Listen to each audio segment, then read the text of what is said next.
അസ്സലാമു അലൈക്കും വറഹ്മത്തുള്ളാഹി തആല വബറകാതുഹു. ബിസ്മില്ലാഹിർ റഹ്മാനിർ റഹീം. അൽഹംദുലില്ലാഹി റബ്ബിൽ ആലമീൻ. വസ്സലാത്തു വസ്സലാമു അലാ അഷ്റഫിൽ മുർസലീൻ വഅലാ കുല്ലി സഹാബത്തി അജ്മഈൻ. വയനാടും മറ്റ് പ്രദേശങ്ങളിലൊക്കെ പ്രകൃതി ദുരന്തമുണ്ടായപ്പോൾ നാനാഭാഗത്തുമുള്ള ആളുകൾ അതുമായി പ്രയാസം അനുഭവിക്കുമ്പോൾ മുജാഹിദ് പ്രസ്ഥാനം ഇവിടെ അള്ളാഹുവിൻ്റെ ഔലിയാക്കളുടെ കറാമത്ത് നിഷേധിക്കുകയും അതിനെ പരിഹസിക്കുകയും ചെയ്തുകൊണ്ടാണ് രംഗത്ത് വരുന്നത്. യഥാർത്ഥത്തിൽ അള്ളാഹുവിനെ പോലെയാണ് ഔലിയാക്കളും എന്ന് മുജാഹിദ് പ്രസ്ഥാനം മനസ്സിലാക്കിയതാണ് ഇവിടെ അബദ്ധം. അഹ്ലുസുന്നത്ത് വൽ ജമാഅത്ത് പഠിപ്പിക്കുന്നത് അള്ളാഹു എന്ത് ചെയ്യണം എന്ന് തീരുമാനിക്കുന്നത് അള്ളാഹുവാണ്. ഔലിയാക്കൾ എന്ത് ചെയ്യണം എന്നുള്ളതും അള്ളാഹുവിൻ്റെ തീരുമാനപ്രകാരമാണ്. ഇല്ലാ ബിമാഷാ അള്ളാഹ്, അള്ളാഹു ഉദ്ദേശിച്ചതല്ലാതെ ലോകത്ത് ഒന്നും നടക്കുകയില്ല. ഇതാണ് സുന്നത്ത് ജമാഅത്ത് സമൂഹത്തെ പഠിപ്പിക്കുകയും വിശ്വസിക്കുകയും ചെയ്തത്. യഥാർത്ഥത്തിൽ വഹാബികൾ മനസ്സിലാക്കിയതാണ് ഇവിടെ അബദ്ധം. എന്നിട്ട് അവർ ഔലിയാക്കളെ പരിഹസിക്കുകയും ചെയ്യുകയാണ്.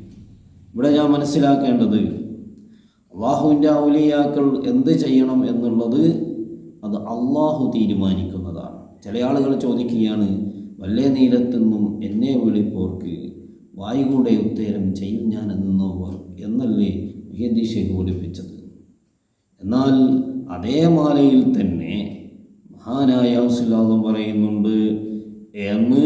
മഹാനായ ഔസുൽ എന്താണ് പറഞ്ഞത് എന്ന് പഠിപ്പിക്കുന്നുണ്ട്. അള്ളാഹുവിൻ്റെ ഓർഡറില്ലാതെ, അള്ളാഹുവിൻ്റെ തീരുമാനമില്ലാതെ ഒന്നും പറയുകയില്ല എന്നാണ് മഹാന്മാർ പഠിപ്പിച്ചിട്ടുള്ളത്.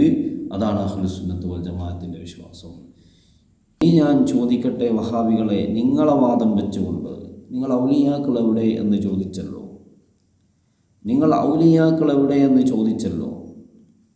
ഇനിയൊരു യുക്തിവാദി അള്ളാഹു എവിടെ എന്ന് ചോദിച്ചാൽ നിങ്ങളെ വാദം വെച്ചുകൊണ്ട് നിങ്ങൾക്കെന്ന് മറുപടിയുണ്ട്.